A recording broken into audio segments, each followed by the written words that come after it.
Hey guys, welcome back to the ranch. Today I want to talk about my 2000 Chevy Blazer truck and give you a review on it after owning it for 10 years. The good, the bad, and the ugly, so stay tuned. So, I've owned this truck now for 10 years.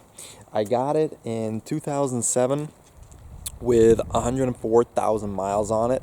I'm currently just over 160,000 miles on the truck. Still got the original engine and transmission in it.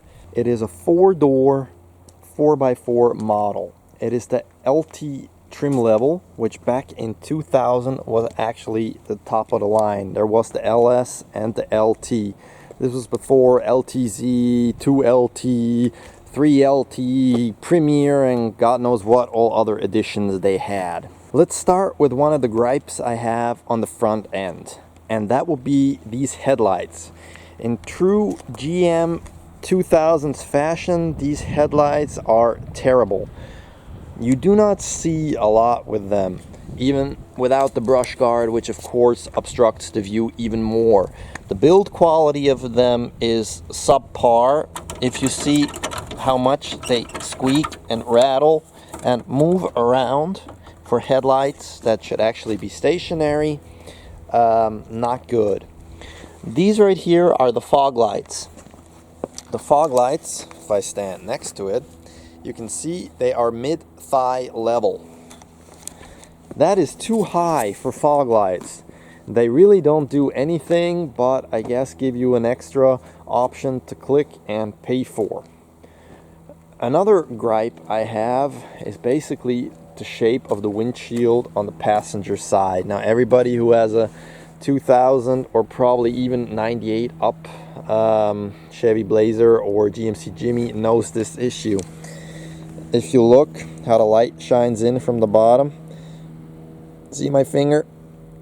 That's all up in the air. So this much basically of the wiper is not touching the glass. So when you are wiping, you don't really start touching the glass till over here. So this entire corner does not get wiped, and it's just really annoying from inside when you look out and you see that whole blob on the side that doesn't get touched. And it doesn't matter what kind of wiper blades you install.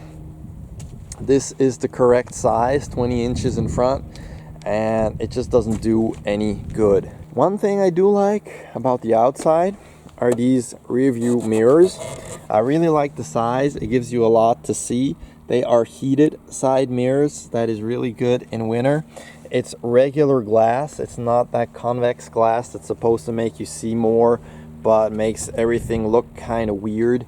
You have this really nice roof rack pre-installed, and because the roof is such a large size, you can fit really large pieces of items up there.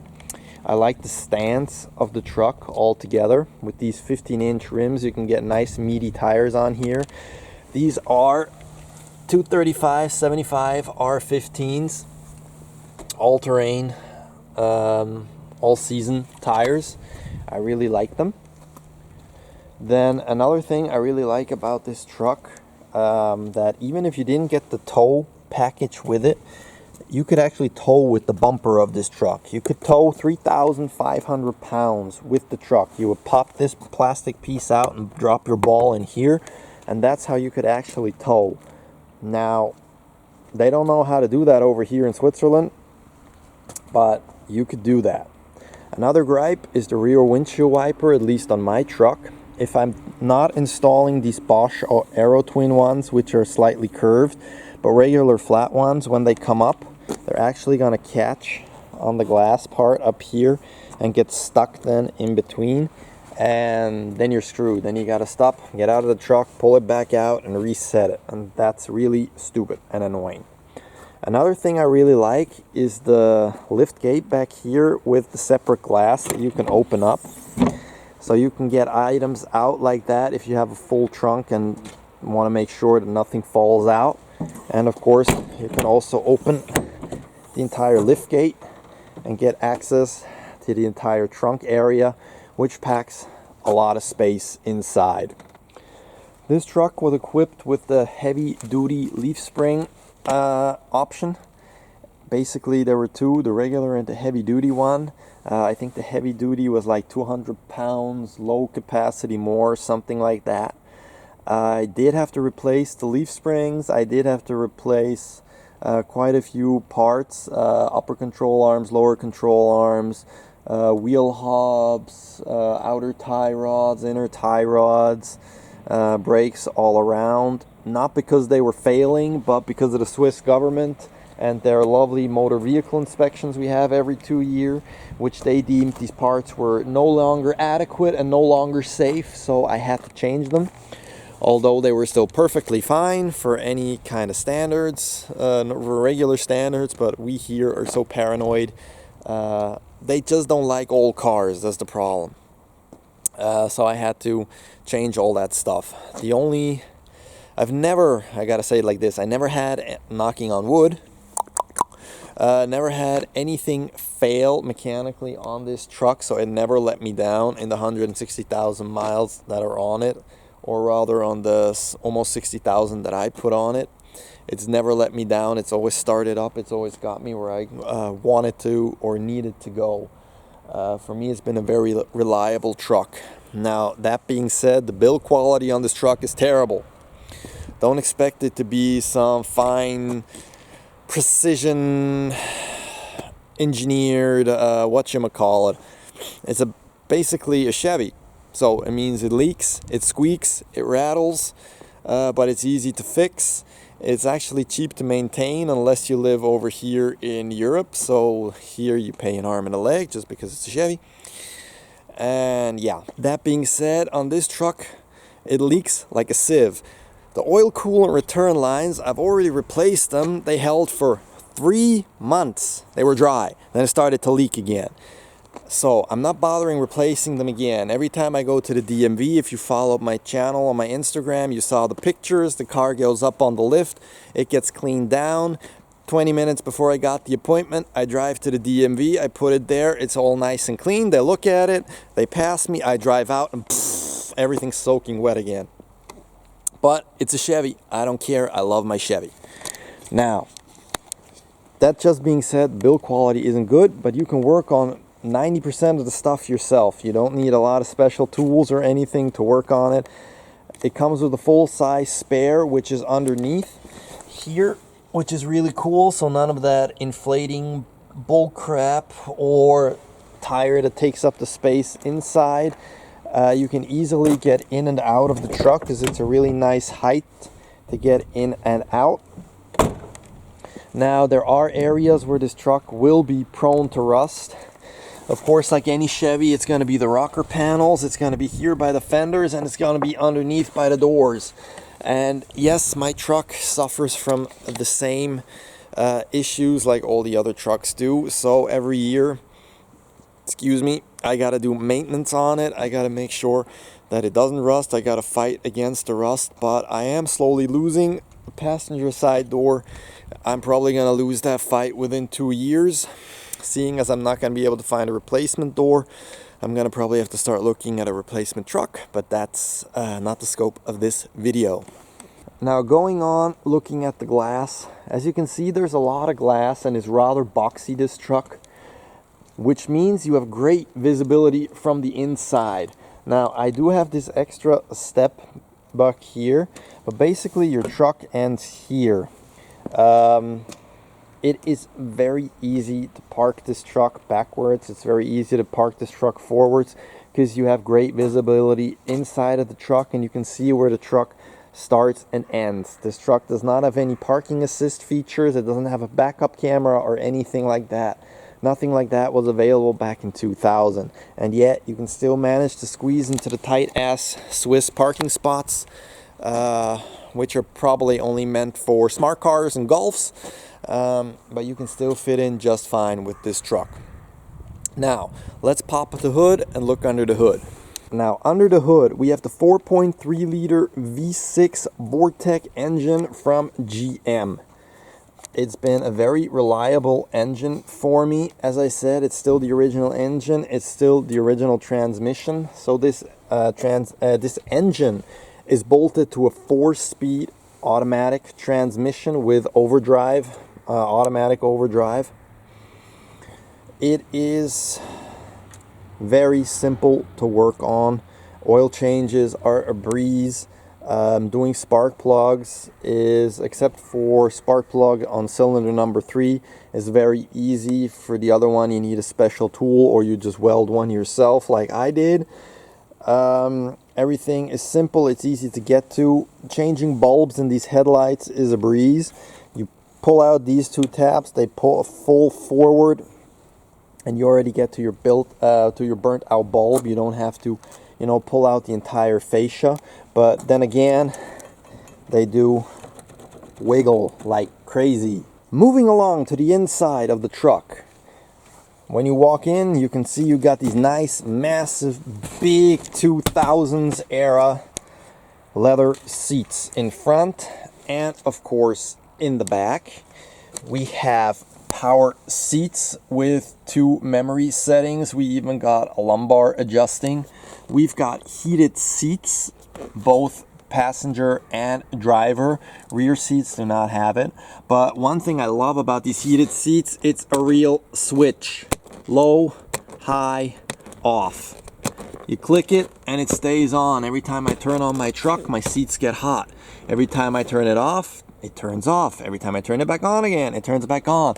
It's not one of those stupid pushy, switchy things like the new trucks all have, where you have to push it every time you get back into your truck. And if you forget, the seats won't get warm. Now, you may say, well, that's stupid. The passenger seat will constantly get hot and my poor ice cream is gonna melt, which I keep in the front in winter instead of in the trunk. But yeah, never mind.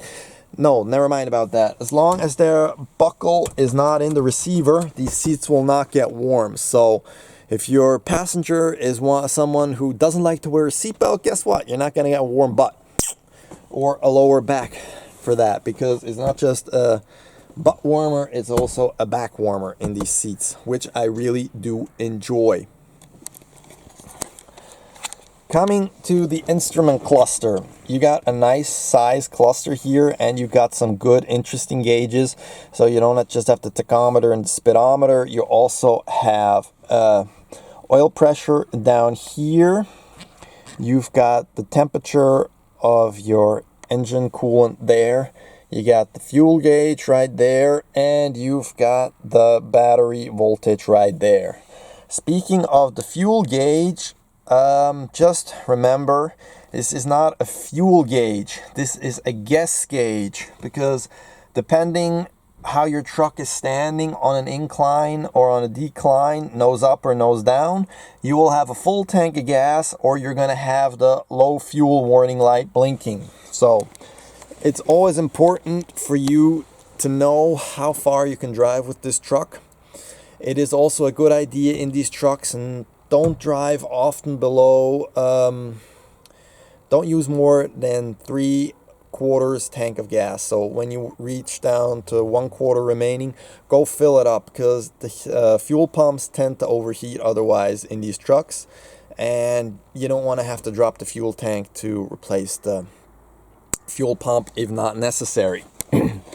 This truck is equipped with daytime running lights and automatic lights.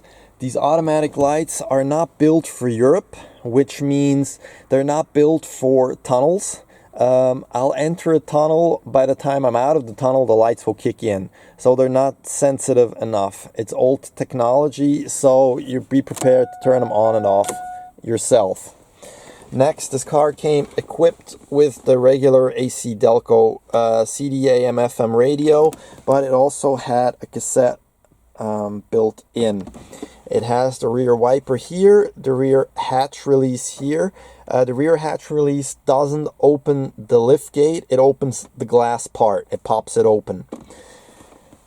As I said, it's a 4x4, it's a real 4x4 system. You got 2 high, 4 high, and 4 low, and automatic 4x4. Auto 4x4 basically just engages 4-wheel drive as soon as wheel slippage is detected. It's not very smooth. The truck is going to jerk once it engages 4x4 because it is a vacuum controlled system, which is another gripe because those vacuum hoses under the hood like to fall off. They like to dry rot, and then you're stuck with no 4x4 system. So every time you think you're going to need a 4x4, try it out before you get into that situation. I try it out every winter. Every time before I go up to the mountains or off-road, I try it out, make sure the truck engages 4x4 before I engage in such activity as to where I might get stuck.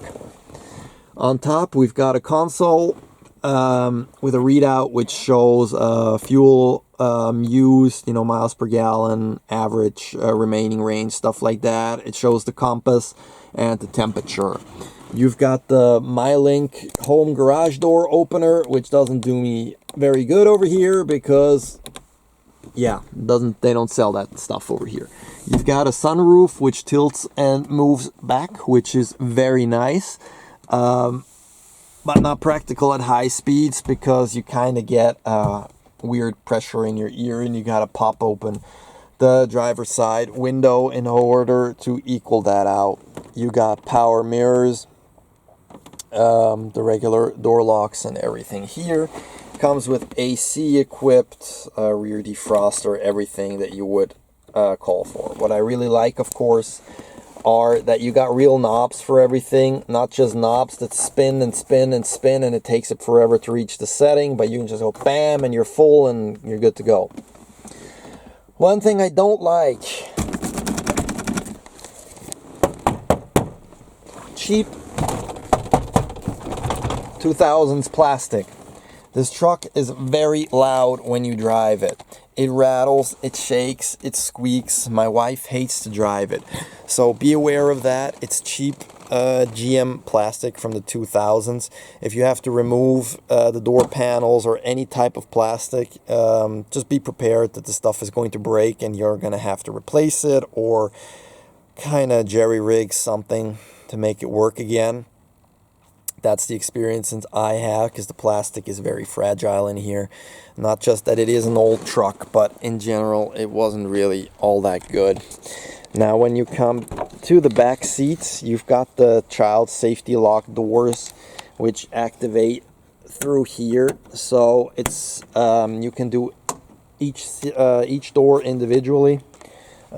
Which I heard lately is apparently a big thing, to be each door individually with the buttons up front. And I'm like, yeah, my 2000 Chevy truck also got that, just doesn't have a button. But it's ample space in the back. You can fit 3 people in here. On short trips, it's fine. Long trips, what can I say? It's a truck. Headroom is okay back here. Let's have a look. I'm 5'11"-ish, so there's a nice indentation here for your head and everything. Trunk space is actually very decent, very big. We have the dog mostly in the back there, Twinkie. Then we have the groceries in front, but it can also be that he rides in front, whatever he feels like doing. Now, things I've had to replace on the inside. I had to replace a couple smaller things, like on the mirror and the vanity mirror, the plastic thing broke, but as you can hear, that one's not going to last really long either. The driver's side actually already broke, and I just taped it shut, because who needs a mirror there anyway when you're driving? The switch for the wiper and the rear hatch release, the tabs broke at one point, so of course you have to buy a whole new switch to replace that, because there's no other way to really tie it in there, and because of DMV inspections, everything has to be perfect. It's a pain in the rear, let me tell you. But anyway, otherwise on the inside I haven't replaced much. The speakers that blew out, I replaced all of those except the tweeters in front. They're still stock, but you can see the plastic is starting to crack up front here where all of them do. The plastic is starting to discolor. Can't really see right now because the sun's shining in, but it's actually turning all white. The buttons are wearing off, but after 160,000 miles,